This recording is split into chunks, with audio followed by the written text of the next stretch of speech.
வணக்கம்,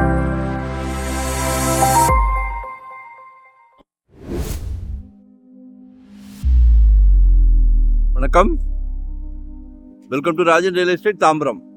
இது எங்கன்னா நம்ம ஸ்ரீராம் கேட்வே வழியாகவும் வரலாம், மப்பேடு பாரத் யூனிவர்சிட்டி வழியாகவும் வரலாம். அந்த பெரிய ரோடு இருக்கு இல்லையா, 150 ஃபீட் ரோடு, சரிங்களா?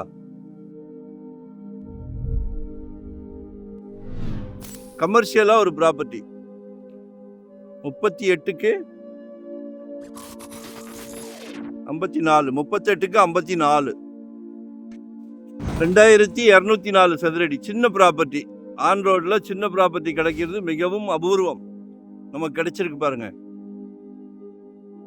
பழைய லேட்டு தான். 15,000 per ஸ்கொயர் ஃபீட் கேட்குறாங்க, 15,000. கமர்ஷியலாக எத்தனை ஃப்ளோர் வேணாலும் எழுப்பலாம், நீங்கள் எத்தனை ஃப்ளோர் வேணாலும் எழுப்பலாம், மிஸ் பண்ணாதீங்க. Hotel, restaurant, rooms, hardwares, super market ஏன்னா திறந்துட்டானா சரியான ஃப்ளோட்டிங் இருக்கும், சரிங்களா? ஸோ மிஸ் பண்ணாதீங்க, கால் பண்ணுங்க. 2025 ஒரு ப்ராப்பர்ட்டி வாங்கிடுங்க. தேங்க்யூ.